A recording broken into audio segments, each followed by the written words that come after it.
Um bom dia para todos e para todas. Eu quero agradecer à Acesso Cultura por esta oportunidade de estar aqui a falar e a dialogar com este painel tão dinâmico e de pessoas que nas suas áreas de atuação têm um trabalho que eu considero bastante válido, um trabalho de referência e um trabalho realizado desde há muito tempo, ou seja, que não é de agora, algo que vem de uma longa trajetória. Portanto, agradecer à Acesso Cultura por proporcionar este ponto de contacto, muitas vezes entre pessoas que dirigem instituições e pessoas que são da área ou dos ativismos ou das áreas artísticas, das áreas institucionais e culturais. Eu tenho comigo a Maria Gil, ativista antirracista, a Melissa Rodrigues, artista e arte educadora, as Auroras Negras, perdoem-me o plural, mas assim vos gosto de chamar, que são atrizes, o José Luís Rebel, que ainda não está connosco, que é responsável pelo estúdio de cinema independente A Gesto Filmes, e a Isabel Minhões, da editora Planeta Tangerina. Nós somos um país, Portugal, com os maiores níveis de desigualdade no contexto europeu. Desigualdade esta que tem vindo a acentuar-se nos últimos anos. Eu penso que é este o ponto de partida para falarmos e para termos esta conversa. Portanto, é importante os números, é importante fazermos um retrato do país e, de facto, essas notícias, essas indicações dessa desigualdade tornam este debate urgente, necessário e por isso estamos aqui. Deve, portanto, ser objetivo das instituições e da sociedade como um todo a resolução deste quadro, que acentua as assimetrias, a pobreza, o abandono escolar e a falta de acesso às instituições culturais, às instituições públicas e privadas. É costume ouvir-nos dizer que em Portugal estamos a chegar muito atrasados a este debate. Eu julgo que podemos, mesmo assim, enumerar muitas boas práticas de instituições nos últimos anos, e eu acho que tem sido também feito esse trabalho de uma maior abertura, mas ainda assim é costume ouvir-nos dizer que estamos a chegar atrasados a este debate. Existe talvez um território mais difícil de ser abordado, que é um território de valores, de percepções, de considerações pelo outro, não é? Que é esse território que funda essas desigualdades. Portanto, por um lado, caminhamos com cada vez mais um conjunto de boas práticas e de instituições que estão a fazer algo nesse sentido, no sentido de incluir, no sentido de para todos, no sentido dessa representatividade. Vamos abordar essas três nuances da palavra mais à frente. Mas, por outro lado, achamos que é mesmo um território em que é todo um país que merece estar no divã, não é? Mereceria uma psicanálise mais profunda, e a psicanálise são normalmente sessões de vários anos, décadas, ou seja, estamos aqui entre uma ideia de que não podemos, com medidas muito rápidas, como pensos rápidos, precisamos de algo mais profundo, mais estrutural. O objetivo desta conversa é, portanto, trazermos vários pontos de vista para responder à pergunta que o painel coloca: representatividade importa? Eu acho que todos nós aqui iremos dizer que importa, não é? Ninguém vai dizer que não importa. Portanto, sabemos que a representatividade importará. Agora, a questão é como, através de que ferramentas, através de que estratégias, de que forma podemos evitar situações em prol dessa representatividade que ainda acentuam muito mais a ausência e a participação no acesso. Eu própria, enquanto diretora, curadora do museu, tenho várias perguntas e poucas respostas. Ou seja, é algo que no meu cotidiano me coloco. No passado vivi muitos anos no Brasil, daí trago um território de valores, um território de experimentações que são muito urgentes e de facto há uma grande vitalidade, vimos há pouco pela participação da Marta Porto. Aqui em Portugal tudo é passo a passo, a cada passo que damos, questionado, perguntado e de facto essa areia na engrenagem é muito, muito pesada. Portanto, eu própria também tenho essas perguntas e como fazê-lo, não é? Não sei se trata apenas de separar uma parte do orçamento, do meu orçamento, por exemplo, enquanto diretora do museu, para adjudicar a ações em prol da representatividade. Não sei se trata de levantar uma bandeira, trata-se de uma mudança mais profunda de valores e atitudes, e é uma mudança lenta que, no meu ponto de vista, enquanto curadora, exige escuta. Em princípio, em primeiro lugar, existe uma grande capacidade de escuta e entender que esses processos são de avanços e recuos. Mas sim, acredito também que os museus são forças transformativas da sociedade. Os museus, os livros, a televisão, no seu papel também de mediadora de valores, podemos ir falar um pouquinho mais isso à frente, os teatros, os filmes, ou seja, os espaços culturais são forças transformativas da sociedade. Ao mesmo tempo, elas reproduzem o espaço social. Elas não são fora do espaço social, elas são extensões de preconceitos, extensões de valores que expressam-nos como sociedade. Bom, vou-me calar um pouco, ao longo desta conversa vamos ter a oportunidade de falar sobre representatividade, mas também representação e presença. Eu acho que esta migração, não é, deste léxico entre representatividade, representação e presença é muito importante também. Vamos ter a oportunidade de falar com pessoas que, segundo elas, isso foi algo que aprendi nesta conversa com a Maria falava, a Maria Gil falava-me, olha, eu não estou aqui a representar ninguém. A comunidade cigana são comunidades e eu sou ativista, tenho a minha ação, mas não me sinto com uma voz que possa falar sobre todos e todas. Imagino que também seja o caso de muitos de vocês nas vossas áreas de atuação. Temos também connosco alguns projetos que podem ser interessantes de abordarmos, como o projeto do José Luís Rebelo e o projeto da Isabel Martins, propostas de filmes ou de livros que são para todos, segundo a proposta deles. Portanto, vamos falar um pouco sobre isso e tentarmos também apontar algumas estratégias e entendermos o que é que está a correr mal e o que é que está a correr bem. Eu agora não sei a quem é que hei de passar a palavra desde já, mas talvez pegando nesse gancho de o que é que nós estamos aqui a representar ou não representar e como é que vemos a questão da representatividade, passaria à Maria Gil para nos falar um pouco sobre como é que ela entende esta pergunta, não é? E à luz da experiência dela, como tem sido essa reflexão. Bom dia a todos e a todas. Essa questão que tu colocaste e sobre a representação, quando eu referi-te a um projeto específico, onde até na altura eu estava, até antes de ontem eu estava a participar. E quando eu digo eu não faço uma representação de todos e de todas, tem a ver muito sincero, com isso que tu disseste, precisamente, porque essa questão peço desculpa, eu estou a ouvir muito bem. Essa questão de me sentir com uma representação não vem tanto por eu não ter consciência que o meu corpo racializado enquanto mulher cigana, quando nos lugares de representação, e eu falo na representação neste caso artística, não seja um posicionamento também político e não seja um posicionamento daquilo que eu defendo, que é a representatividade. Eu não sei como vos vou explicar isto muito bem.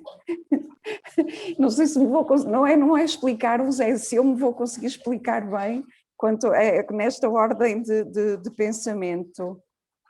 Entretanto já me distraí, porque olhei ali para o lado e acabei por perder o cerne à talvez questão. Maria, possamos Mas dizer... estávamos a pegar nessa questão do que é ou não a representatividade nos lugares. Eu tenho consciência que quando eu estou no trabalho que eu estava, por exemplo, a fazer, eu estava a fazer uma representação. Estava a fazer uma representação enquanto atriz, estava a fazer o meu trabalho como atriz, mas com uma consciência de que independentemente de eu querer ou não querer, o estar a ocupar um lugar que também é nosso, enquanto pessoas ciganas, portuguesas ciganas, acaba por, quer eu quer não, fazer de mim, ser eu esse objeto de posicionamento, esse objeto de representatividade, esse objeto político. Mas tens que me ajudar, porque eu perdi-me mesmo. Sim. Agora no contexto. Maria, falavas, portanto, do teu trabalho e penso que talvez a Melissa ou as Auroras Negras poderão também falar nesse sentido, do teu trabalho enquanto atriz, no caso de um programa de televisão, correto, e também estavas ali a representar a comunidade cigana, portanto estavas a atuar como cigana, vamos dizer. Ou seja, eu não estava, o teu questionamento sobre isso. Eu estava a representar a minha personagem era uma mulher cigana, num contexto num contexto em que essa personagem lhes foram-lhe implicitamente lhe foram colocados a grande diversidade de estereótipos que a sociedade portuguesa tem sobre a ideia do que é ser cigano. Desculpa, eu estou com um problema de Talvez não faz mal.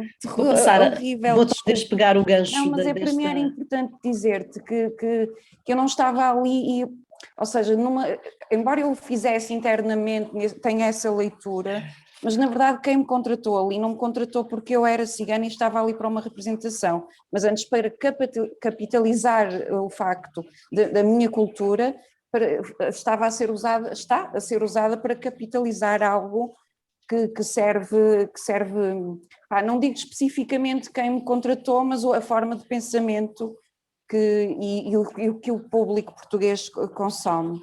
Era mais essa a expressão que eu queria usar. A Maria está a trazer uma questão que eu julgo que é importante sobre como a representação pode ajudar a criar estereótipos e preconceitos ou não, não é? Não, exatamente. E também com que fins é que nós somos colocados nos lugares, não é? E sabemos que e é isso que eu digo, principalmente eu falo no caso da cultura, no meu caso, sendo uma mulher cigana, a forma como é tendencialmente usada para capitalizar, e digo capitalizar porque pela forma romantizada e fabulada que insistem em dar, portanto, quando nos levam a ocupar esses lugares, a forma fabulada com que nos obrigam a atuar. Eu acho que isso muitas vezes dispensando as diversas realidades que nós ciganos temos e a diversidade de possibilidades de contribuir para a cultura nossa portuguesa geral. Sim, eu penso que podemos ouvir um pouco, eu estou-me a lembrar de conversas também que tive com a Isabel Zua, das Auroras Negras, nesse sentido e está no vosso Instagram, não é? Uma mulher africana feliz é uma revolução. Isso muda o preconceito, não é? Muda o estereótipo que temos. Como é que vocês veem isso enquanto atrizes e enquanto ativistas? Isabel, talvez, ou Cleo e a Nádia.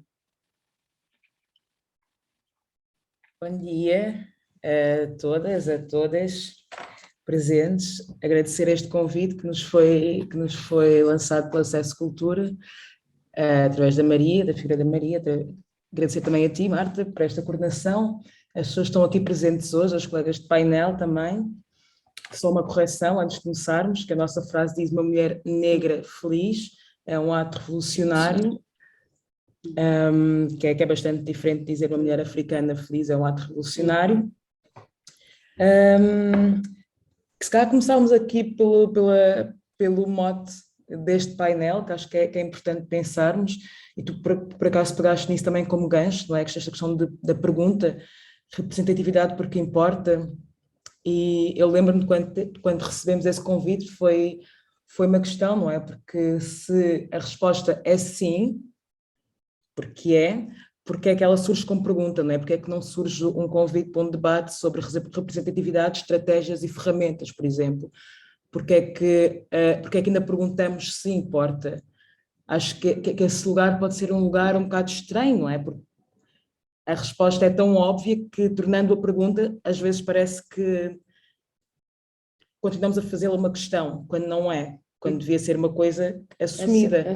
E temos que ser nós a repensar se a representatividade importa ou não, quando sabemos que o ónus da questão está do outro lado, como sabemos que as estruturas de poder, como funcionam. Então, como é que respondemos, como começaste muito bem, essa questão de representatividade, porque importa? Questiono-te a ti, Marta, ou Maria Bachó, porque é que importa? Porque é que vocês acham que a representatividade é importante? Porque é que ela deve estar na cultura de um país? Porque é que a representatividade mostra de um país que ele é diverso, que é constituído por várias pessoas? Acho que é isso. Eu concordo plenamente com essa ideia. Vai entrando. A Isa não está aqui connosco. Então vai entrando, amor, que não estamos a ver-te aqui no... Sim, eu acho extremamente importante o que as Aurora Negra agora acabaram de de afirmar, porque essa ideia de que nós enquanto racializados é que temos que ainda perguntar, mas importa essa representatividade, é que é tão óbvio que para nós é tão óbvio essa questão que para nós já está ultrapassada e como eu disse, não sendo nós quem temos ainda a possibilidade de capitalizar a nossa cultura, os nossos saberes, as nossas representações, é muito óbvio que a pergunta tem que ser feita a quem de dever e a quem de direito ainda que tem o poder dessa transformação e de gerir essas ações de nos colocarem ou não em representatividade. E aí volto a dizer, mas importa saber e importa discernir bem com que intenção é que nos colocam nos lugares para capitalizar a si próprios, para dar continuidade a este processo que tem sido colocado como até hoje, não é? Essa universalidade da branquitude que pode e digere tudo e que nos coloca como se fosse de forma paternalista, coloca-nos quando capitaliza para si mesmo, não quando aposta na representatividade e com todo o direito que nós temos a essa representatividade pela diversidade que o nosso próprio país oferece e tem. Sim. Se me permites, bom dia a todas e a todos e a todas. Só pegando nos ganchos que a Maria, a Cléo e a Naná falaram, acho que é muito importante também, Maria, percebermos que não é, temos de ter cuidado com eles nos colocam, nós também somos agentes ativas, e também não temos que ficar à mercê desse puzzle de nos colocarem. Claro que eu entendo aquilo que tu dizes, entendo perfeitamente aquilo que tu dizes e concordo plenamente com a questão de que nós já estamos há muitos tempos a questionar esse assunto e acho que é importante agora as pessoas que colocam essas questões ou essas afirmações também colocarem, porque são responsáveis por esse acontecimento, né? Pela falta de representatividade ou falta de diversidade dentro dos espaços de poder, privilégio, cultura, não é? Que é um reflexo da nossa sociedade espelhado na nossa cultura. Então acho que por agora... Algo que também eu penso que esta pergunta nos traz, e isto lá está, é este campo semântico, mas tentarmos entender como no campo cultural se joga a questão da representatividade, mas também da representação e da presença. Eu diria assim, em traços gerais, para abrir o debate, que a representatividade seriam as políticas dessa inclusão e diversidade, vamos pôr assim. Que a representação é o modo como criamos imagens dos outros. E, por exemplo, os museus, ou os filmes, ou os livros, ajudam-nos a criar imagens dos outros, que podem ser mais diversas, mais plurais, ou mais estereotipadas, mais fechadas. E algo que também acho que é um twist importante nesta questão, mais até quando falamos de espaços culturais, é a presença. Eu recordo-me um coletivo muito interessante, brasileiro, que eu penso que não existe já, ou talvez agora esteja mais parado, mas não ouvi falar deles ultimamente, que se chama Presença Negra. E a ação deles era pura e simplesmente existirem nos espaços culturais dominados pela sociedade elitista ou pelos contextos de alta classe. Então, eles absolutamente afirmavam-se nesses poderes, não como empregados ou como lugares subalternos, mas como pessoas de direito usufruindo do mesmo tipo de protocolos, e aquilo tornava para essas pessoas, para esses contextos, algo muito estranho.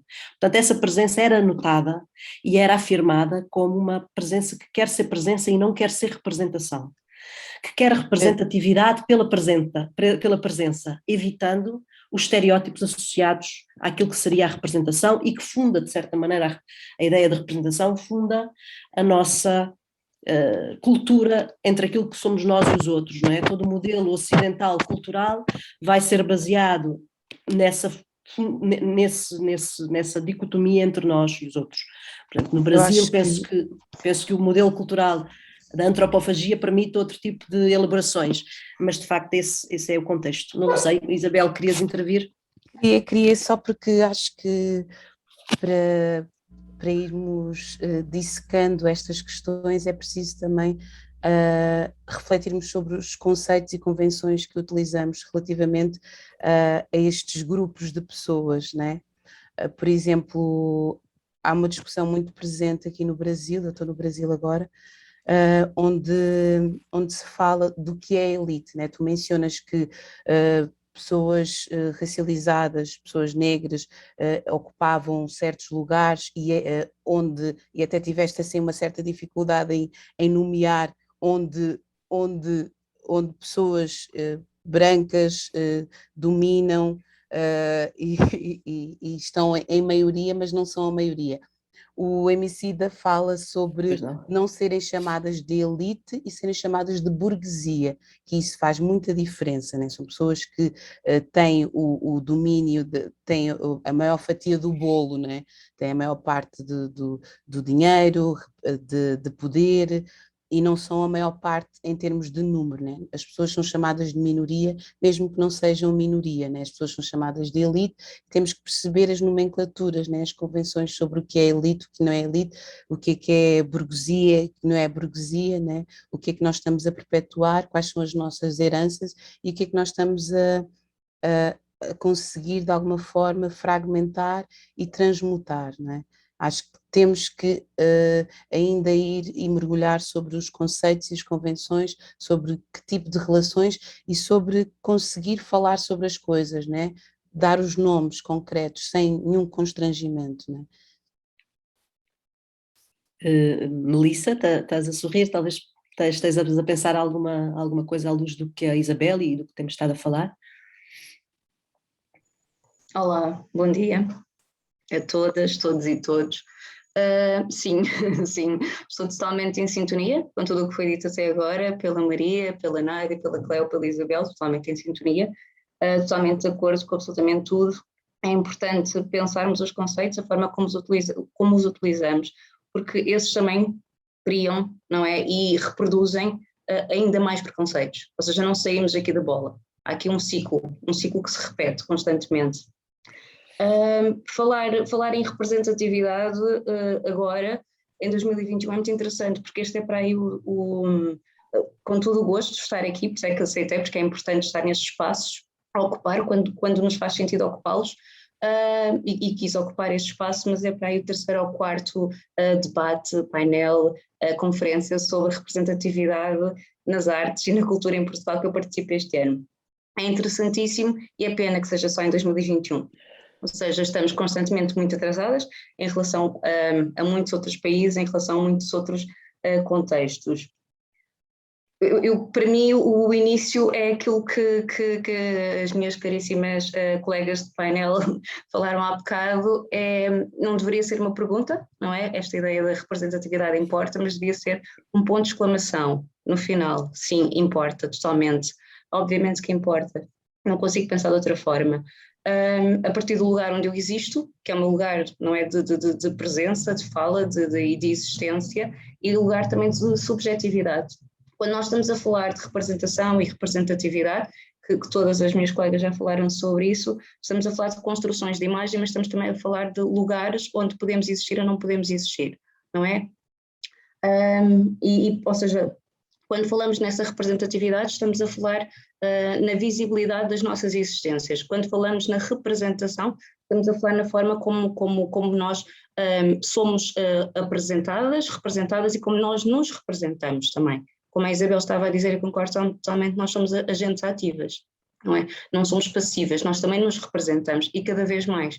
E o nosso trabalho, todas estas mulheres que aqui estão, é um trabalho de representação. Nós representamos-nos e depois, de forma consequente, ou direta ou indireta, acabamos por representar outras pessoas dos grupos dos quais nós fazemos parte, de certa forma, mas acima de tudo representamos-nos a nós próprias, não é?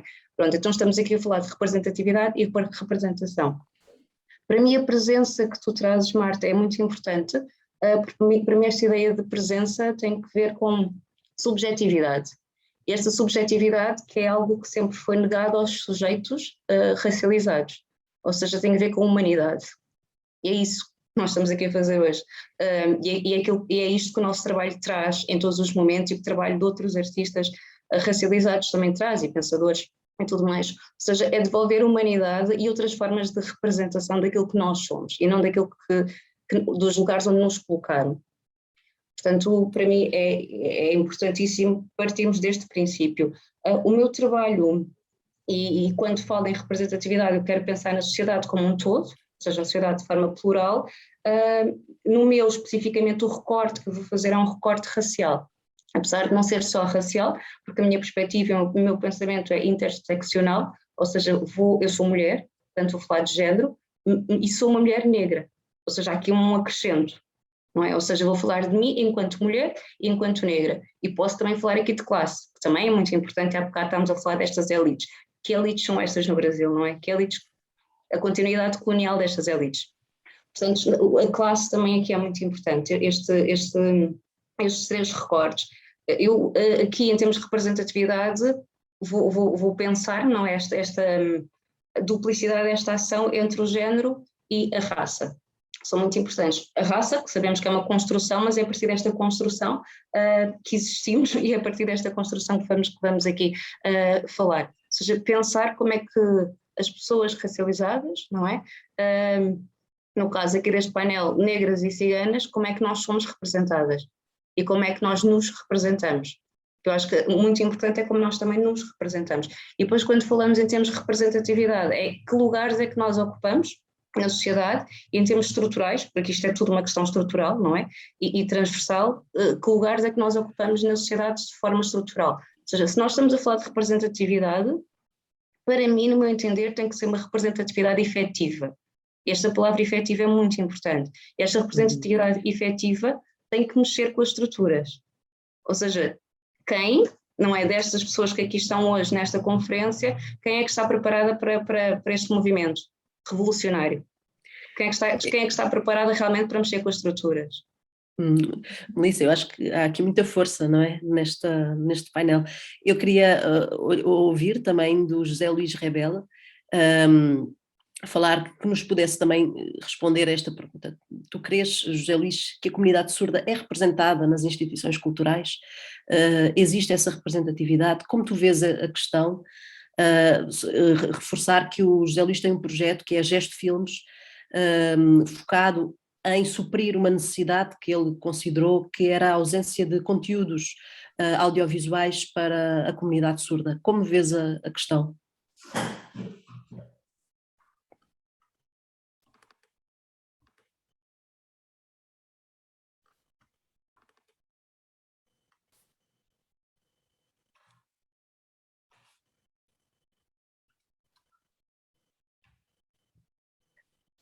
Olá, bom dia. Então, o tema da representatividade. Eu estive aqui a pensar, a refletir sobre o que é a representatividade e tenho tenho a minha resposta. Pronto, no meu caso eu sou surdo.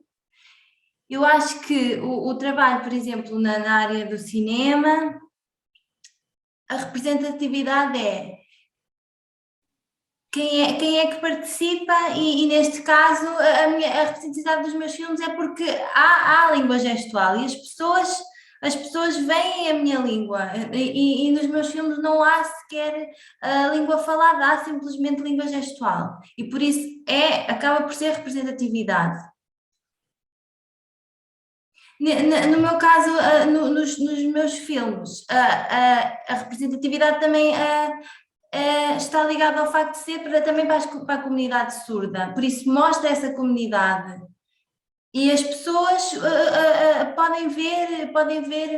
podem ter acesso à comunidade surda, ao que é a língua gestual e também acaba por ser uma forma de falar sobre direitos, sobre acessibilidade. Eu acho que a representatividade é isso, é a forma no meu caso nos filmes é a forma de eu representar e de eu mostrar a comunidade. Se as pessoas veem ou não, o problema a questão não está aí, é o facto de haver língua gestual, de haver pessoas surdas e de tornar disponível para que as pessoas vejam a nossa cara, para que as pessoas e o mais importante nem sequer é o som, é que vejam as nossas mãos, que vejam a nossa identidade. Eu acho que o objetivo é esse, e também é acabar com barreiras. Pronto, eu tenho um filho que é ouvinte, e eu também me sinto parte da comunidade ouvinte, apesar de ser surdo, acabo por há esta dualidade, mas ao mesmo tempo não sinto que tenha que haver estes dois mundos, tem que haver sim acessibilidade e que as pessoas se possam encontrar nestes dois mundos. Uhum. Eu acho, em relação à comunidade surda, eu também faço esse esforço para mostrar, porque às vezes é difícil, porque as opiniões diferem, as perspectivas são diferentes, mas pronto, mas a verdade é que o que é mais importante é a comunicação e isso para mim é o que basta. Obrigada, José Luís, tu falas desses dois mundos, não é? Gostei dessa metáfora. E Maria, tu também és, Maria Gil, considerada mulher de dois mundos, não é? Fronteira como espaço que é atravessado. E falavas também, José Luís, nessa ideia de fazê-lo para todos, não é? Não se trata só de atender à questão das comunidades surdas, trata-se de produzir filmes em que todos possamos estar a ver. Eu vou passar a palavra à Isabel Martins, que tem um projeto, a Planeta Tangerina, são livros, e que são livros que têm sido distinguidos pela sua capacidade de superar preconceitos, dar-nos perspectivas visuais e também narrativas muito distintas, e são livros visualmente muito atraentes que conseguem ter essa capacidade de comunicação muito rápida, muito simples. Isabel, desculpa, talvez nos possas falar um pouco dessa tua perspectiva a partir deste painel, nesse mundo dos livros que é uma extensão também de um espaço social, não é? Eles também podem reproduzir preconceitos ou podem ajudar-nos a superá-los. Sim, olá, bom dia a todos, obrigada pelo convite à Acesso Cultura e obrigado também à Marta por esta mediação. Pronto, eu quero dizer que não sou especialista nem sou académica e gosto de pensar sobre estes temas naturalmente como editora e como autora, e estou aqui hoje sobretudo como editora deste projeto que é o Planeta Tangerina, que é um projeto um pouco aventureiro em que somos uma editora independente e escolhemos assim a liberdade como ponto principal do nosso trabalho, liberdade na escolha dos temas, na escolha dos autores, nas abordagens que usamos, e tem sido muito esse o nosso caminho. Eu vou começar por deixar aqui algumas notas que se calhar são um bocadinho óbvias, e peço desculpa se forem mesmo muito óbvias, mas para mim foi importante começar por elas, e às vezes o óbvio também não é mau começar pelo óbvio.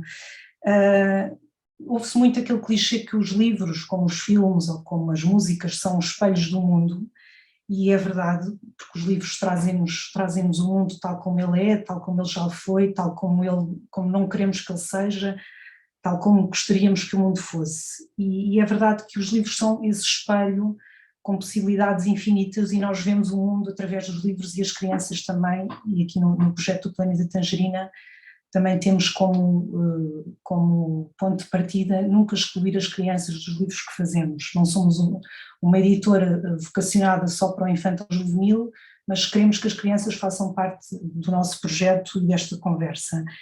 Então, vemos o mundo através dos livros, mas é claro que aquilo que vemos são sempre construções e o que os autores trazem para as suas obras diz-nos como vai o mundo, os livros que os editores escolhem editar nos seus catálogos também nos diz como vai o mundo, e depois os livros que os pais ou os mediadores escolhem também nos diz como vai o mundo, e até quando as crianças vão a uma livraria e as primeiras escolhas mais imediatas que fazem, os primeiros livros que escolhem também nos diz como vai o mundo. E nós procuramos dentro dos livros, é claro, podemos encontrar personagens mais ou menos iguais a nós, E em diferentes fases do nosso percurso de leitores também procuramos coisas diferentes. Podemos, em algumas fases, procurar pessoas mais parecidas connosco, às vezes procuramos exatamente essa diferença e procuramos outras realidades. E eu acredito muito no poder da leitura imersiva, acho que está em vias de extinção, muito sinceramente. Lemos muito, é verdade, nos telemóveis, nos computadores, a correr, a fazer scroll, a tirar as ideias principais, mas a leitura imersiva é outra coisa, e a leitura imersiva eu acho que pode ser poderosa, e nestas questões da justiça e da representatividade e de nos conseguirmos colocar no papel dos outros, acho que pode ser uma ferramenta muito importante. E nós como leitores somos capazes de fazer todas estas transferências que eu aqui já falei, somos capazes de nos colocar no papel dos outros, de encarnar personagens, de construir cenários, de sentir as emoções que as palavras nos trazem. E a neurociência, que também estuda os leitores, tem feito descobertas muito interessantes a este respeito. Nós temos um livro sobre o cérebro e temos algumas páginas que falam sobre isso. Por exemplo, quando uma personagem foge de um perigo, os neurocientistas já conseguiram ver o que é que acontece no nosso cérebro quando nós estamos a ler. Por exemplo, quando estamos a fugir de um perigo, de uma ameaça, ativam-se no nosso cérebro as áreas relacionadas com o movimento das nossas pernas e também uma área, que é a amígdala, que está mais relacionada com as emoções e com o perigo. Portanto, não é uma metáfora dizer que nós vivemos o que as personagens vivem, isso acontece efetivamente no nosso corpo e nós somos capazes dessa empatia. Depois há muitos mecanismos, os neurónios espelho.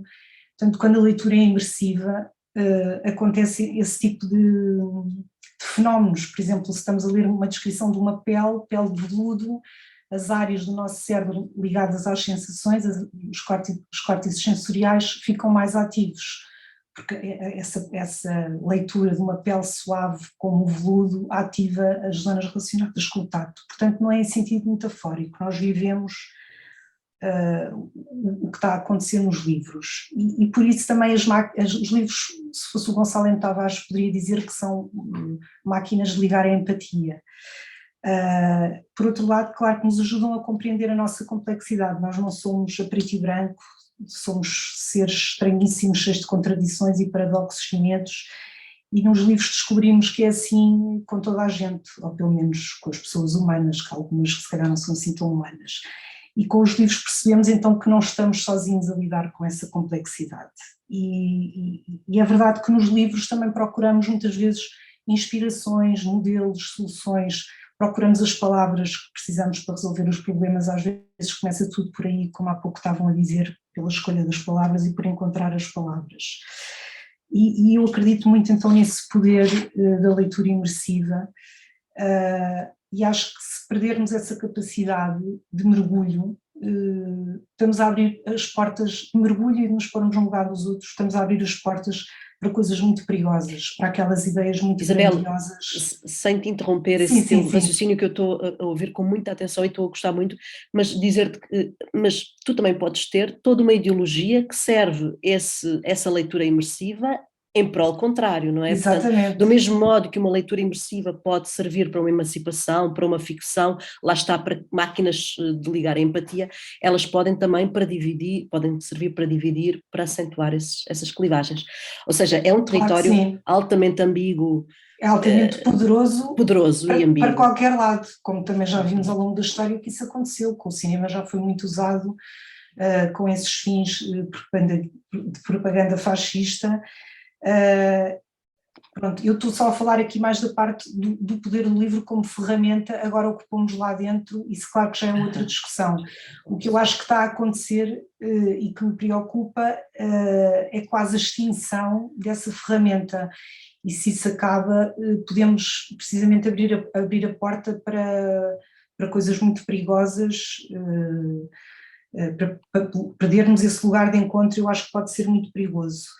Mas eu já fiz a minha introdução, foi só mesmo para orientar as minhas ideias, espero não vos ter maçado. Queria falar um bocadinho como é que tem sido o panorama da edição nos últimos anos, assim mais na área do livro infantil. Temos, neste momento, os livros chegam muito depressa ao nosso país. Vocês há pouco estavam a dizer que nestas questões da representatividade damos passos muito lentos. Aqui na área editorial as coisas acontecem às vezes a uma velocidade estonteante, e até temos a sensação que há muitos temas que estão na ordem do dia que chegam muito depressa aos livros, por exemplo, livros sobre os refugiados ou os livros sobre a igualdade de género, a certa altura quase que chegam às catadupas, mas isso não significa que haja obviamente uma mudança só porque existem livros, porque os livros não chegam, apesar de serem poderosos.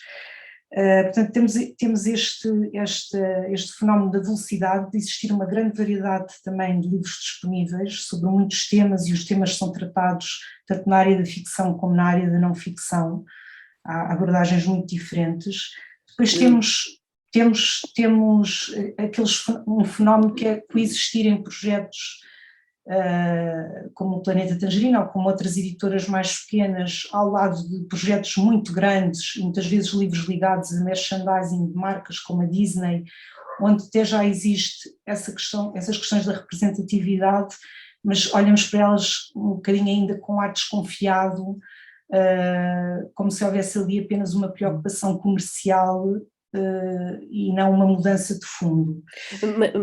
Isabel, queria interromper, desculpa, a ideia é circularmos mesmo o debate, estás a trazer um ponto muito importante, portanto, como certas marcas de grande alcance estão a usar, a desenvolver conteúdos no âmbito das representatividades e representações, não é? Falavas da Disney inclusivamente, e falavas da Planeta Tangerina, e falavas do livro, como de facto chegam às catadupas, dizias tu.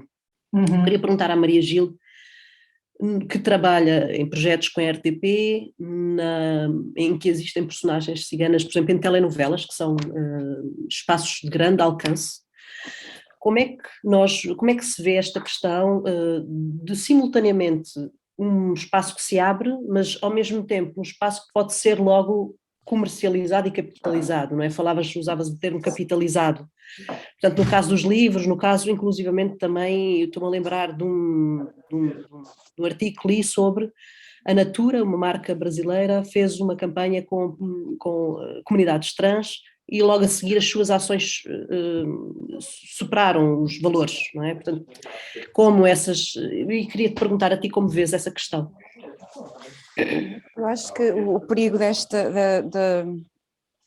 que eu te queria dizer há bocado, quando falávamos dessa capitalização e dessa representação do estar nos lugares, por exemplo, neste caso, neste processo, que é um projeto único, ou seja, fiz parte de um projeto agora da RTP, que vai ser passado na RTP, mas é o que eu encerro, a visão que eu tenho e a forma como é que eu penso, e eu ando muito confusa a isto, todo este processo trouxe-me um questionamento interno que me trouxe muita confusão e muita dificuldade em gerir este processo, porque...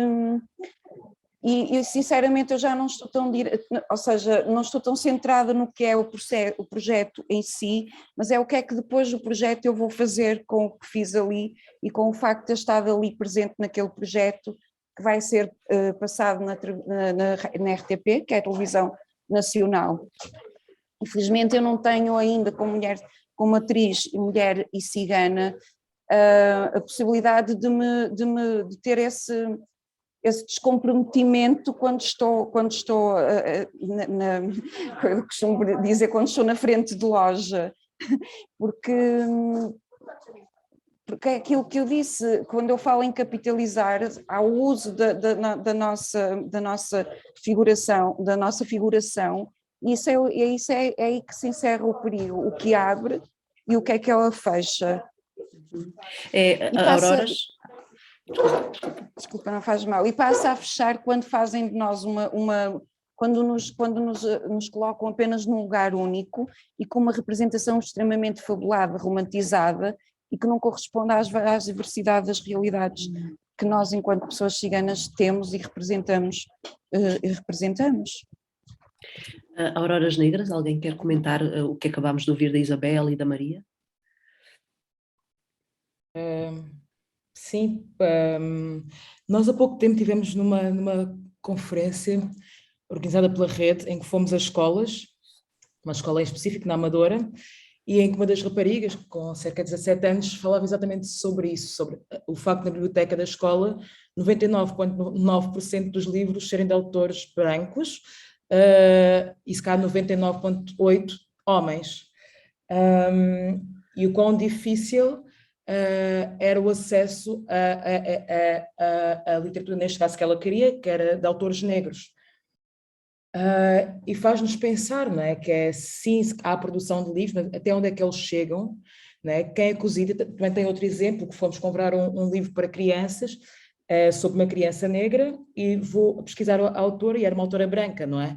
Então também ou seja, existe, mas quem é que está a produzir, quem é que está a editar, quem é que está a escrever, não é? Ou seja, quem é que está a lucrar com... não sei, acho que é uma questão também de pensarmos, que é... Sim, e Sobretudo quem é que está a fazer uso da cultura única, que é aquela que dá uma maior expressão, não é? Porque há esta ideia de que a cultura única, este universalismo de cultura, é o que traz, é o que capitaliza, é o que traz vantagem, portanto também tem a ver com isso. Desculpa ter-te interrompido, Aurora Negra, mas em relação à questão da literatura infantil, foi lançado um livro em Portugal, pelo Bruno Gonçalves, que fala sobre um livro infantil, que falava sobre a história de ciganos. Eu quis fazer a oferta desse livro para a biblioteca da escola da minha filha, portanto ela na altura ainda frequentava a escola primária, e foi-me quase, os requisitos para eu fazer uma oferta à biblioteca foram quase que impeditivos de eu deixar lá um livro que falava sobre a história, sobre parte da história de Portugal, que é a parte da história que está ocultada, que é a história dos ciganos em Portugal. Pronto, eu posso só dizer uma coisa sobre a questão das bibliotecas. Pronto, acho que o que aconteceu em Portugal foi construíram-se escolas novas e equipamentos e bibliotecas municipais e muitas bibliotecas escolares. Depois não houve, entramos numa crise que não foi esta, foi a anterior a esta, e eu acompanhei isso mais ou menos perto nessa altura em muitas escolas. Deixou de haver praticamente orçamento para comprar novidades, e eu acho que isso se sente agora nas bibliotecas. O catálogo muitas vezes disponível nas bibliotecas é um catálogo quase dos anos 70 e 80, os autores que lá estão representados, aí há um atraso. Eu quando falava de que há velocidade na edição, nem sempre as compras das bibliotecas acompanham essa velocidade, e longe disso, e nem sequer acompanham os temas que estão agora em debate na nossa sociedade com mais força. E aí acredito que haja um grande trabalho a fazer, nomeadamente esse que diz respeito à seleção dos livros, a integrar as bibliotecas, mas eu pelo que eu vejo do trabalho das pessoas lá, elas fazem o melhor possível, mas esse melhor possível muitas vezes não é suficiente. Queres entrar? Olá, entrei de outra vez, nem cumprimentei. Bom dia, boa tarde.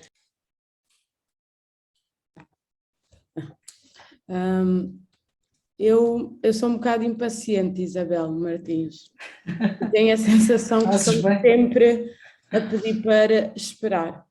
Há sempre qualquer desculpa, ou porque estamos nos anos 70, e parece que há sempre essa justificação para as coisas não avançarem. Não avançarem. Eu sou da geração que cresceu com pouca representatividade. Eu sou da geração que, para se formar, teve que escrever nos testes de história, e a Naná estávamos aqui a comentar em voz off, pessoas escravizadas, tapeçarias. Então, esta questão dos livros tem muito a ver com a comunicação também das próprias editoras, das próprias bibliotecas. Se existe esse material, para quem é que estamos a comunicar?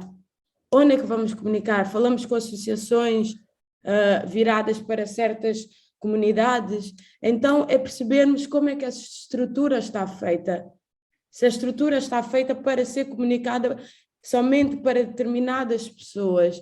Se a própria estrutura tem essa comunicação que é diversificada, se a estrutura está preparada para representar todas as pessoas. E ousar mudar, não é? Sim, e a questão da Disney, eu sou das pessoas que vieram órfãos da representação da Disney, eu percebo essa questão de capitalização e acho que temos que estar atentos, mas também eu tenho urgência em sentir mais representatividade e mais histórias contadas e supervisionadas por pessoas pretas. Eu quero ver pessoas pretas nos órgãos de decisões dos conteúdos também, e que muitas vezes isso não acontece.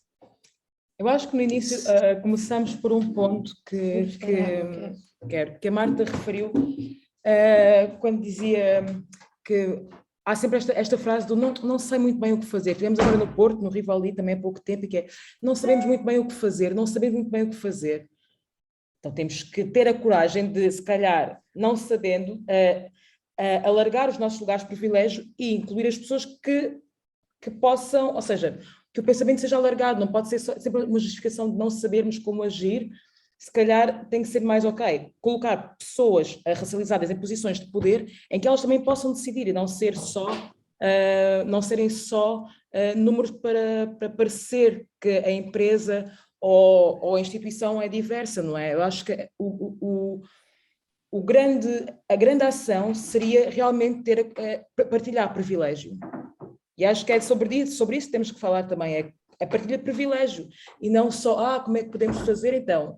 Para pensarmos em conjunto, porque lá está, é um problema da sociedade, temos que ter coragem de partilhar o privilégio e as pessoas racializadas poderem estar em posições em que também possam decidir, em que também possam ter uma voz realmente ativa e que seja ouvida e que seja tomada em conta, não é?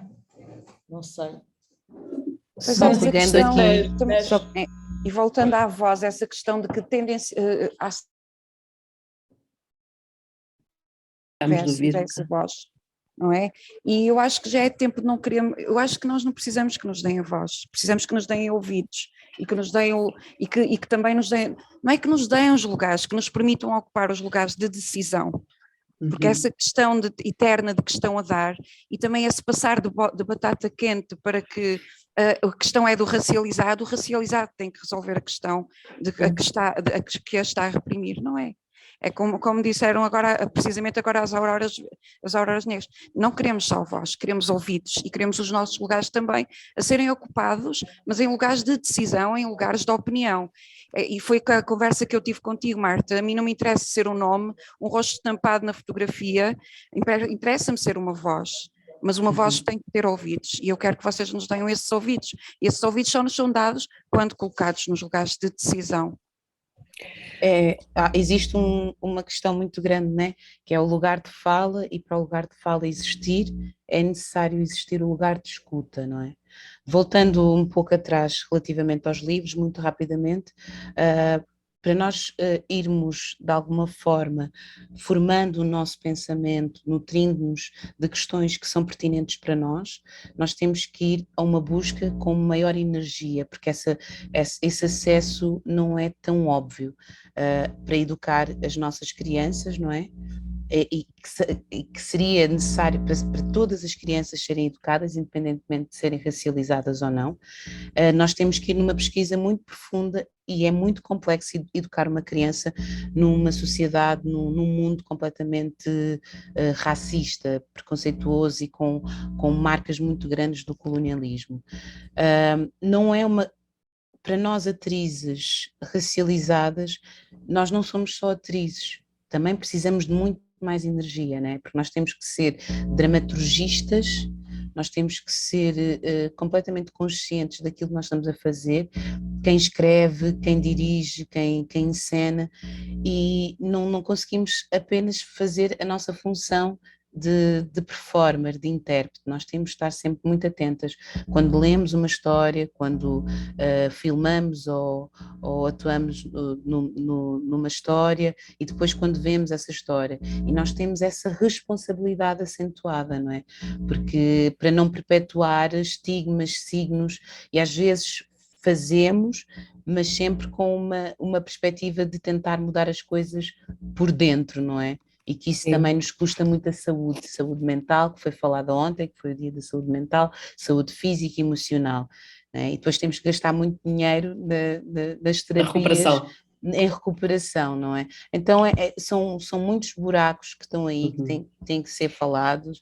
Enfim. Isabel, obrigada. Tenho aqui, acho que é a hora de abrir o Marta, debate. eu queria só dizer uma coisa, tá bem? Para não ficar para depois só continuidade daquilo que as minhas colegas do painel estavam a dizer, eu concordo. Não tem que ver com essa escuta e com essa cedência de privilégios, mas essa cedência de privilégios só acontece se há uma consciência que há esse privilégio, ou seja, temos que reconhecer. E só a partir desse reconhecimento que temos um problema, não é? Que é a falta de representatividade, que não há poucas, ou seja, quando estamos a falar de representatividade, no caso racial, há poucas pessoas racializadas em lugares de poder, seja na cultura, nas artes ou noutros lugares, ou seja, reconhecermos que há esse problema para podermos avançar. E não tem que ver com dar lugar ou não tem que ver com dar voz, não é? Ou seja, não é aqui fazer favor, ninguém está a fazer favor, é responsabilidade. E esta responsabilidade tem a ver com reconhecer para reparar. Estamos aqui a falar de políticas de reparação. Pronto, isto eu penso que é muito importante, estas políticas de reparação que vêm de lugares, não é, que nos ultrapassam, ou seja, têm que ser políticas públicas de reparação, não é, de políticas de ação afirmativa e depois, dentro das instituições, políticas que venham, não é, em conformidade com essas políticas públicas que se façam a nível estrutural dos governos e das instituições. Pronto, e só para continuar nos livros, rapidamente, tenho aqui este exemplo do Força Africana, não é? Que é um livro lançado em Portugal, em que todas as personagens, é um livro de aventuras, não é? Que temos aqui 5 personagens, como muitas que nós estamos habituados a ver enquanto crescemos, não é? De 5 personagens que passam por diferentes aventuras. Aqui são 5 crianças afrodescendentes. Eu nunca tive isto enquanto cresci. Isto é muito importante para mim e para a minha sobrinha que tem 9 anos. Obrigada, Melissa. Vamos abrir então para o debate. Julgo que há várias perguntas. Esta Vamos... questão Cleo, de dar, não, é só para dizer isso, tá bem. porque estava mesmo a fazer porque o dar parece que somos eternos estrangeiros, que não fizemos parte deste país, que não construímos este país, nós construímos também esse país, então é do nosso direito, ninguém nos está a dar, isso também nos pertence, e muitas vezes somos colocados o corpo diferente, o outro, o estrangeiro, e não nos estão a dar, isto também é um lugar que é nosso, era só para dizer sobre isso. Desculpa, Marta. Não faz mal, obrigada, Cleo. Vou então abrir para as perguntas que devem estar aqui ao lado e eu estou com certa dificuldade em encontrá-las. Eu pedi à Maria ou outra pessoa da Acesso Cultura para dizer as perguntas. Bom dia, Marta. Não, temos 3 pedidos e se puder usar o meu lugar privilegiado de anfitriã, gostaria de dizer que, primeiro, que gostei muito de ouvir este painel, muito, e todas as questões que foram levantadas. Gostei o questionamento que foi feito em relação ao título do painel e gostava, pode parecer um pormenor, mas o painel não questiona se a representatividade importa, ou seja, o nome do painel, o título do painel não é representatividade importa. Se quiserem, é a pergunta que se faz logo a seguir, a partir do momento que assumimos que sim importa, é porque importa. E daquilo que é a nossa experiência no terreno, e somos uma associação de profissionais do setor cultural, aquilo que vemos nos debates, nos cursos, etc., é que isso não é óbvio, como sabem, para todos, nem todos o veem da mesma forma. A resposta do porquê importa não será a mesma para pessoas diferentes. Deveria ser uma pergunta 2021? Não devia. E na semana passada estive noutro debate, tinha concretamente a ver com o teatro ser um espaço inclusivo ou não, e muito mais centrado nas pessoas com deficiência, mas também nas pessoas trans, e também se disse o mesmo. Houve uma participante, uma colega que disse: eu não acredito que em 2021 estamos a discutir isto, mas sim, estamos. E daí também o nosso questionamento continua e acredito que possa parecer um pormenor, mas acho que é talvez um passo seguinte. Este é um comentário rápido para dar uma resposta em relação ao que pensamos quando pensamos nas perguntas. E depois, se me permitem, uma pergunta ao Zé Luís. A Marta Porto também partilhou aqui a propósito dos livros, iniciativas importantíssimas no Brasil, no que diz respeito às editoras, autoras, etc.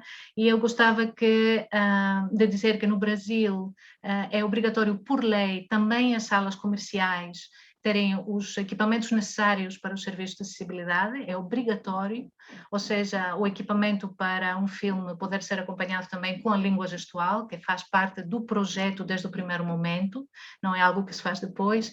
As salas têm que ter o equipamento para audiodescrição, também, que é algo que se peça desde o início, não depois. Como é que estamos em Portugal, Zé Luís? Nós estamos a fazer um esforço e estamos em contacto agora com o ICA, mas gostava de te ouvir um bocadinho mais, porque saberás melhor do que nós, com certeza. Obrigada. Depois dizer-te, Marta, que o próximo pedido é da Francisca Carneiro Fernandes e depois da Ana Tica. Aparecem aqui na lista de participantes em primeiro lugar, quem pede a palavra. Mas estou aqui para ajudar. Deixem só. Portanto, José Luís, talvez haja uma pergunta para ti, não é? E depois temos a Francisca e a Ana Tica. Portanto, Ana, podes falar? Fui substituído pela intérprete, não sei se é... Eu também, a intérprete não sabe se está a fazer bem, mas eu acho que sim.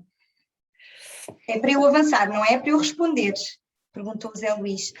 Realmente, então, a resposta que foi direcionada a mim, relacionado diretamente com os livros e comparado com a minha situação, a minha experiência é pela realização, a minha área artística é a realização e também a concepção de filmes.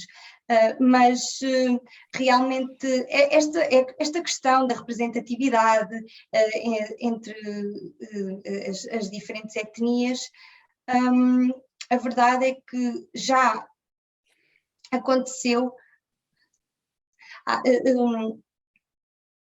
Há várias pessoas, portanto, sim, há análise de gráficos que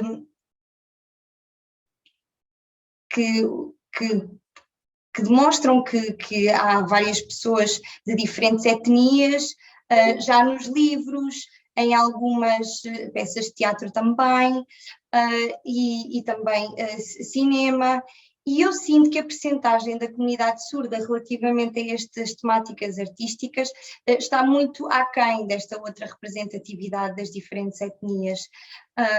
Há livros, realmente, que têm esta acessibilidade, que têm gestos, que têm dicionários, inclusive, que também tem a língua gestual, também alguns surdos africanos que vieram para Portugal e desenvolveram livros em língua gestual, isso existe cá em Portugal. A comunidade surda também escreve alguns livros e tem mas... E há até o surdidade, não sei se a intérprete está a dizer bem, que há, então esta questão toda também dos livros e, por exemplo, nós não podemos chegar a uma biblioteca e ver uma prateleira cheia de livros que tenham língua gestual ou que tenha a comunidade surda lá representada. Há alguns trabalhos, mas realmente relacionado com o livro, portanto, eu sinto que o próprio livro, a própria forma física do livro, não reflete o que é a comunidade surda, não reflete o que é esta identidade, teria que ser uma outra coisa, é bastante diferente, enquanto se calhar vocês abrem um livro e se identificam com este material físico, a pessoa surda não se identifica, portanto teria que haver aqui uma adaptação, porque realmente há livros, não se pode dizer que não existe, porque há alguns livros, mas a pessoa surda não se identifica, além de haver pouca representatividade, também o próprio material não se identifica. Realmente no cinema, no teatro, talvez exista um pouco mais, mas, por exemplo, há pouco tempo houve uma novela, foi na TVI, que tinha, o tema da novela chamava-se A Teia, e teve a primeira vez uma pessoa surda a participar. E foi durante a telenovela toda. E nós, pessoas surdas, ficámos bastante interessados em ver a novela porque realmente ali estava representado uma pessoa surda e que era efetivamente surda dentro daquela novela. As pessoas que geriam, quem teve esta ideia, eu honestamente, eu não sei, mas eu acredito que tenha sido alguém ouvinte, mas realmente é preciso haver esta representatividade, também para as pessoas conhecerem, perceberem todas estas características da comunidade surda, porque as pessoas surdas também têm que ter este poder de decisão, têm esta opinião também para deliberar e ajudar, e de certa forma nos igualarmos também às pessoas ouvintes. Pronto, a questão dos livros realmente é pouca, não é? Deveria ser mais e a representatividade aí fica um pouquinho prejudicada, mas... Quem sabe, José Luís, a Planeta Tangerina, da Isabel Martins, pode fazer aí uma parceria com a tua editora da Gesto Filmes para um livro específico e também um livro que possa servir a ambos os projetos. Vou passar então a palavra à Ana Tica e à Francisca Carneiro Fernandes. Primeiro pediu a Francisca e depois a Ana. Olá, bom dia a todos. Eu queria só fazer um comentário muito breve relativamente ao que estava a ouvir, que é muito bom ouvir.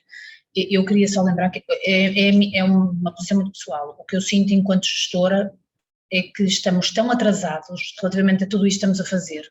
Estamos tão em falta, pelo menos é o que eu sinto pessoalmente, relativamente ao que já devíamos ter começado a fazer há muitos anos para mudar o panorama, para que a representatividade seja outra quanto a várias minorias da nossa sociedade. Que quando a Nana estava a dizer que eu tinha dito, eu penso que estávamos a falar de uma conversa que tínhamos tido a semana passada, não é bem o não saber o que fazer, portanto é não saber como fazer bem. Porque que temos que fazer e isso é assumido e certo. Agora, eu acho que como há também um sentimento que nos faz sentir pequeninos e um bocadinho culpados, pelo menos eu falo por mim própria, de estar tão atrasados no que já devíamos ter feito, nomeadamente quanto ao recrutamento, vamos falar à tarde, mas quanto a tudo o resto, também temos algum receio, eu tenho algum receio de fazer mal, porque temos visto processos e tem havido situações em que as coisas não são feitas da forma ideal e não são bem feitas e, portanto, acabamos por ter um sentimento de frustração e em vez de avançar, ficamos no mesmo sítio ou quase que recuamos. Por isso é que eu acho que é tão importante estes debates, como a Melissa diz, é bom que estejamos a falar nisto, apesar de estarmos com tanto atraso, porque nos ensina, eu a cada vez que vos ouço a todos, aprendo um bocadinho mais e fico um bocadinho mais segura no sentido daquilo que devo fazer e como é que devo fazer da forma certa.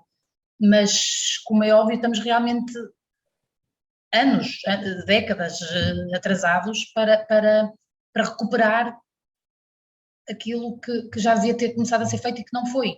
E, portanto, a questão não é tanto não saber o que fazer, eu acho que todos cada vez temos mais consciência também graças ao trabalho da Acesso Cultura e de muitos que a questão tem sido feito, temos consciência plena do quanto temos que avançar para recuperar as falhas passadas e o tempo perdido e recuperar a representatividade que está em falta, mas precisamos também de ajuda, precisamos de ouvir a UNA, a Acesso Cultura e todos vocês que estão dentro para nos orientar, para fazer bem e para não darmos passos em falso nesta matéria, porque acho que são penosos cada vez que acontece.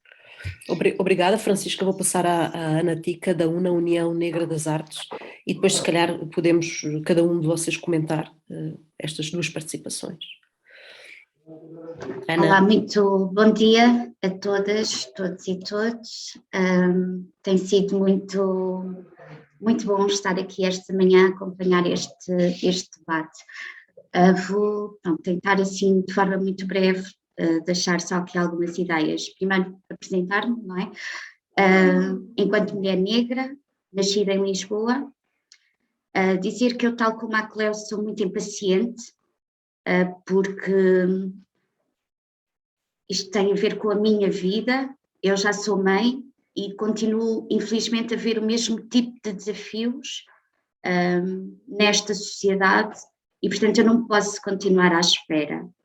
Eu faço parte do movimento social há cerca de 20 anos e é muito importante perceber esta continuidade histórica, Nós não estamos aqui a falar hoje sobre representatividade por acaso, estamos a falar porque há um conjunto de pessoas e de organizações que há muito tempo reivindica, não é? E faz a sua luta e o seu trabalho para trazer estas questões para a ordem pública, não é? Para estarmos aqui hoje a falar sobre este assunto.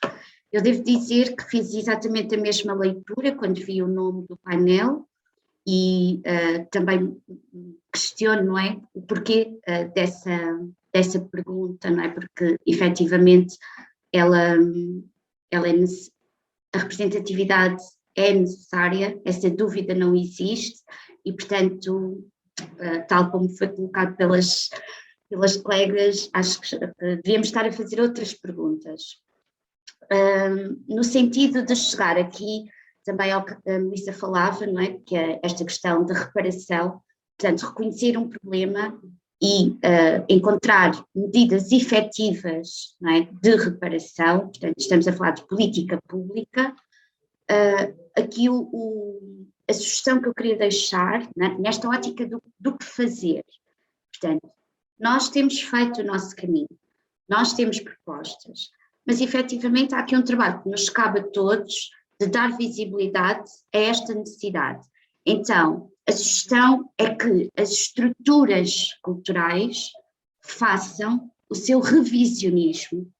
Isto, nós dizemos que há muita coisa efetivamente está atrasada, que em Portugal não se faz, mas nós temos muitos exemplos lá fora, é olhar para eles. Portanto, as estruturas têm que olhar para si próprias, traduzir em estatística para onde é que tem ido o seu dinheiro, as suas oportunidades, as suas programações, quem é que tem entrado nos espaços culturais e devolver esta leitura, que estamos a falar de números, coisas quantitativas, objetivas, isto dá um retrato da realidade e esse retrato vai espelhar a necessidade de se encontrar estratégias, formas de permitir que essas oportunidades sejam diversificadas, que cheguem a outras pessoas, porque nós sabemos que isso existe, então temos é que perceber o que é que tem impedido que outras pessoas, nomeadamente as racializadas,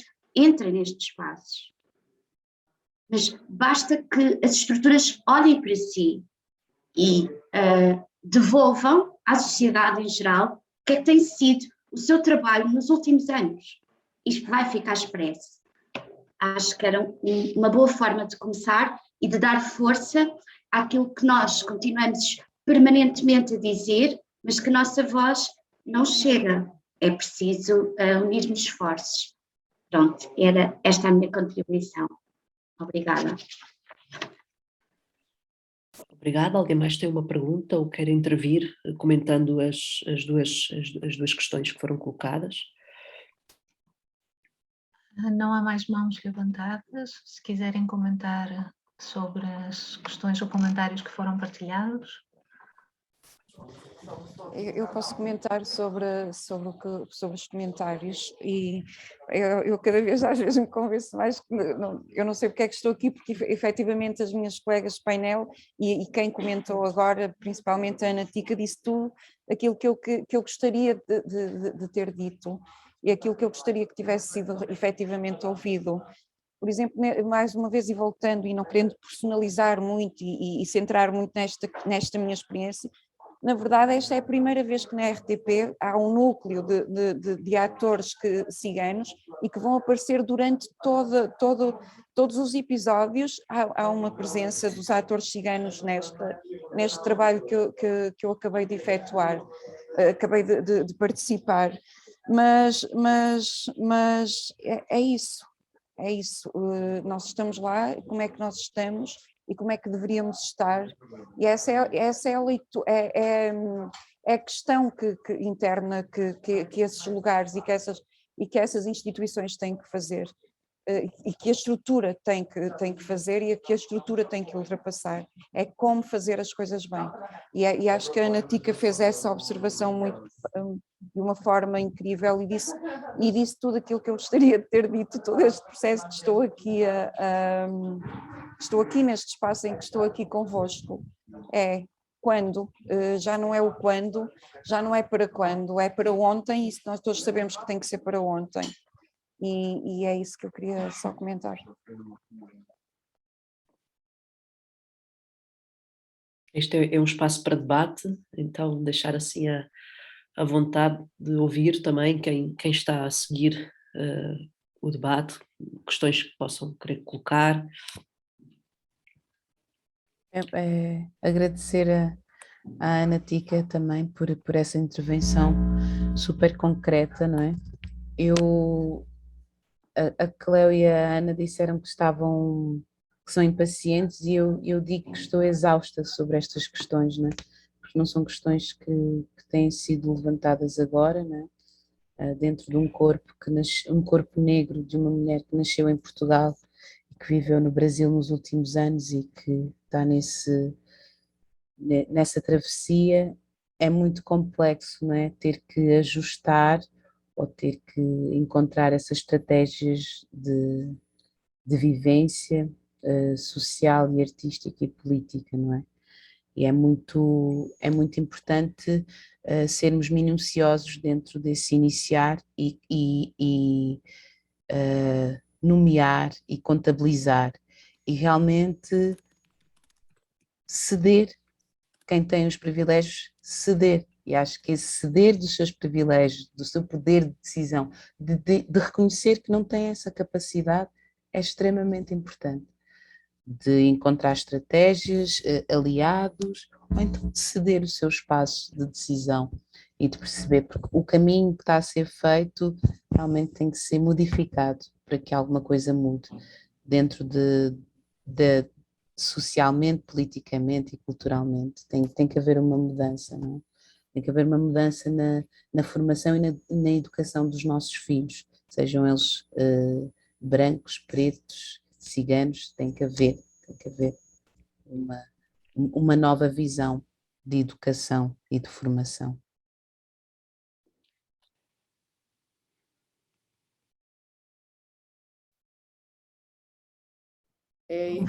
Vou também, desculpa. Disse, e criar-se medidas concretas, pensarmos no censo. Eu vou lutar até o fim em todos os espaços que eu for relativamente ao censo, porque é uma questão fulcral em que nos ajudaria a todos a iniciar um ponto, em que não poderíamos mais fingir ou continuar a perpetuar o mito de que Portugal é um país de pessoas brancas e que não é diverso e que não é plural. Então, eu também, para além dessa questão educacional, que é a base, que é a raiz da nossa formação, também começarmos a ver medidas concretas sobre a representatividade, sobre a ocupação dos espaços. E acho que politicamente tem que se iniciar essa conversa de reparação, de medidas para que possamos caminhar para um país mais igualitário, mais justo, tendo em conta a sua formação, a sua diversidade e a sua pluralidade. E deixem-me só dizer, enquanto mulher e cigana em Portugal, é preciso falarmos de colonialismo, no colonialismo que nos foi imposto enquanto pessoas ciganas. Nós também fomos corpos feridos pela colonização, também fomos instrumento de colonização. Corpos de mulheres ciganas foram levados, e de homens ciganos foram levados para o desterro, corpos de mulheres ciganas foram levados para servirem, muito, entre aspas, para povoar as colónias portuguesas. E essa colonização que permanece em nós e que muitas das vezes, infelizmente, nos torna às vezes também nos torna como óvulos dessa colonização, tem sido um perigo muito grande para nós enquanto cidadãos portugueses e ciganos. E é importante falar disso, e é importante falar que a minha cultura cigana foi extremamente colonizada, e essa colonização muitas vezes foi tão grave, porque não foi territorial, foi uma colonização cultural, e eu, enquanto mulher portuguesa e cigana, não sei ainda como me desmembrar desse local, desse lugar desse lugar e desse espaço colonizado. É por isso que há bocado falava-se sobre as fronteiras e às vezes brincam e até me apelidam Maria da Fronteira, e eu digo isso, as pessoas pensam que viver é como se viver numa fronteira e viver só numa linha. Eu vejo isso como viver em dois lados e ter o prazer de de mudar de atmosfera e de mudar de lugar e permitir-me esse lugar. É assim que eu vejo o espaço fronteira. Mas viver nesse espaço fronteira sem às vezes ter espaço, a possibilidade de estar efetivamente nos dois lugares é extremamente duro, e ser mulher e cigana e ser atriz e querer ocupar um lugar no espaço de cultura em Portugal é extremamente difícil, e eu não sei, eu penso que foi a Zia que falou há bocado, e exige-nos saúde, e exige-nos estar em constante reconstrução, de estar constantemente a recolher os cacos em que saímos após cada representação, e é precisamente assim nesse estado de caco que eu estou. Neste momento a minha representação aqui estou em reconstrução dos cacos e dos estilhaços que me causa cada vez que eu saio atravesso. É como se eu tivesse que atravessar constantemente essa fronteira, e como se a sociedade e como se o espaço de cultura português não fosse meu. Então eu tenho que sair desta atmosfera para me deslocar à outra atmosfera, para poder ocupar um lugar que não deveria ter essa fronteira delineada como algo não positivo.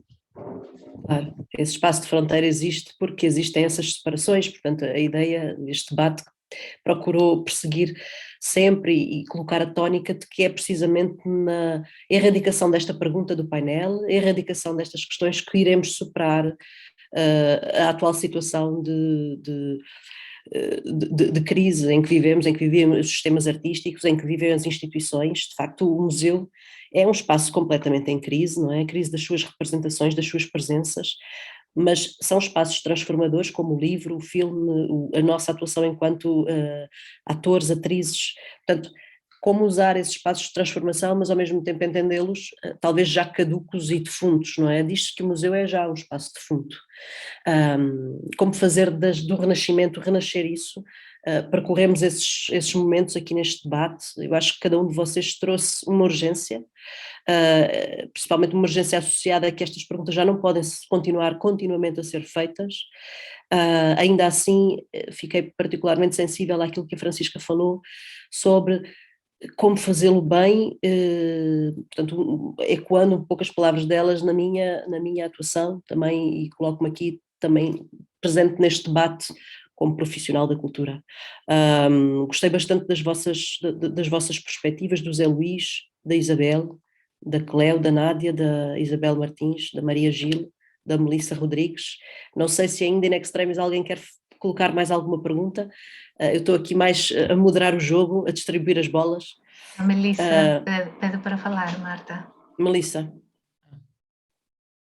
Sim, quero falar. Quero agradecer à Ana Tica pela questão que traz e que, de certa forma, quer dizer, para mim, totalmente responde àquilo que estavas a dizer agora, Marta, não é? Do fazer bem. E a Ana Tica trouxe uma proposta muito concreta, que é concreta e é execuível, de como começar a fazer bem.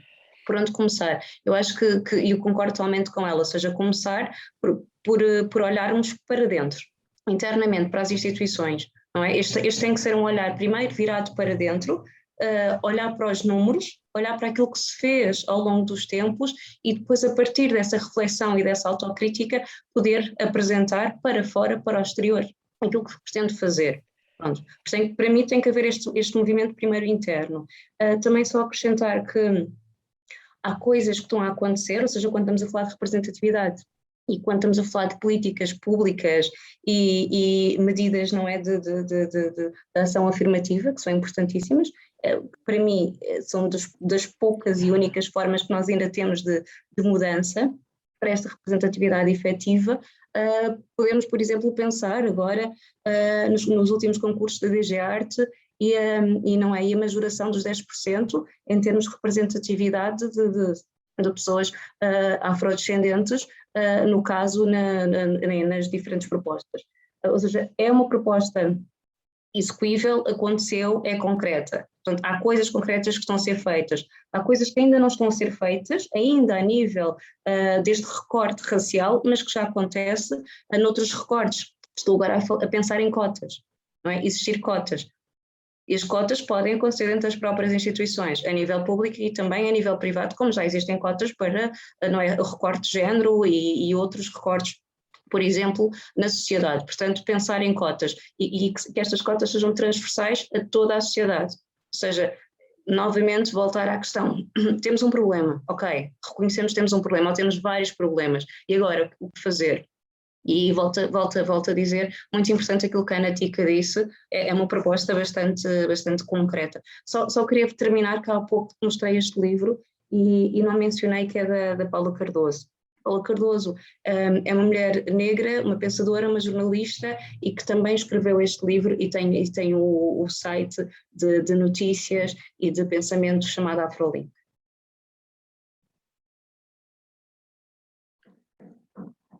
Marta Isabel Zuapel também para falar e depois talvez pudéssemos concluir. Eu acho que havia outra pessoa que tinha levantado a mão, alguém do Alcântara, mas não sei se Sim, já vi, mas avança Isabel e logo vemos com a Susana, sim. Ok, não, só mais uma estratégia, né? Eu falava sobre as questões de cedermos os nossos lugares, talvez seja um lugar muito complexo de ser feito, mas que a consultoria também é um bom princípio. Se não sabemos o que fazer, pagamos devidamente a pessoas que possam auxiliar dentro das nossas decisões, das nossas tomadas de decisões, não é? Eu sei que ainda não é feito de uma forma natural, mas acho que ainda temos que fazer de forma mecânica para que as coisas aconteçam, né? Não é feita de forma natural na Disney, não é feita de forma natural nos teatros, não é feita de forma natural nos museus, não é feita de forma natural nas séries, não é feita de forma natural, mas até irmos naturalizando esse processo de inclusão, de respeito, de humanidade, de diferença, né? Trabalhar sobre o processo de equidade, né? A convenção de equidade, né? Onde as pessoas são tratadas pela sua história, onde as pessoas são tratadas pela sua trajetória, não é? De forma humana e justa, não é? Mais justa. Não estamos a falar de igualdade, aqui não há ninguém igual. Equidade, reparação histórica. E Maria, há dias em que nós ficamos realmente tão exaustas, é muito intenso nós vivermos isto e termos essa responsabilidade de educar a outra pessoa, né? A responsabilidade de ensinar e tiramos isso das nossas costas. Há dias em que não estamos tão eloquentes no discurso e está tudo bem. Há pessoas que não estão eloquentes no discurso durante anos, décadas e está tudo bem na mesma, não é? Então também temos que ficar tranquilas relativamente à forma como nos expressamos, porque isto não tem a ver só com questões de posições profissionais, tem a ver com a nossa vida, com a nossa saúde mental. E Maria, meu nome é Zua, Isabel Zua, está bem? Um beijo. Desculpa, Isabel. Portanto, eu acho que é hora de fechar. Parece-me que agora não há mais nenhuma participação em pedido. Maria, só tenho que agradecer, Maria Velachu e Acesso Cultura pela oportunidade de estarmos aqui à conversa e estarmos aqui à escuta e eu acho que talvez tu queiras fechar, não sei. Não, fecharam maravilhosamente bem. Aliás, a Isabel, tudo o que trouxe agora nesta última intervenção em relação à consultoria, em relação ao... Porque esta introspeção, tenho alguma dúvida que vai funcionar se a fizermos sem este apoio, não é? De quem perceberá, de quem terá uma visão diferente e experiência de vida diferente. Portanto, não, ao painel não temos algo a acrescentar, agradecer muito a vossa presença e a conversa. Dizer também que há algumas pessoas que perguntaram qual é a editora de autores surdos que o Zé Luís referiu, que soletrou, mas que não apanhamos. Portanto, Zé Luís, se quiser escrever no chat ou depois enviar-nos no e-mail, partilhamos com os colegas. E agora vamos descansar, retomamos às 2. Bom almoço e obrigada mais uma vez. E se quiserem ligar as câmaras, só para termos noção de que há muita gente a acompanhar a conversa e a partilhar. Obrigada. Obrigada a todos e a todos. Obrigada, Melissa. Obrigada, Cléo. Obrigada. Obrigada. Ana Tica. Gratidão. Obrigada, Marisa. Obrigada, bom dia. Adeus, bom dia a todos.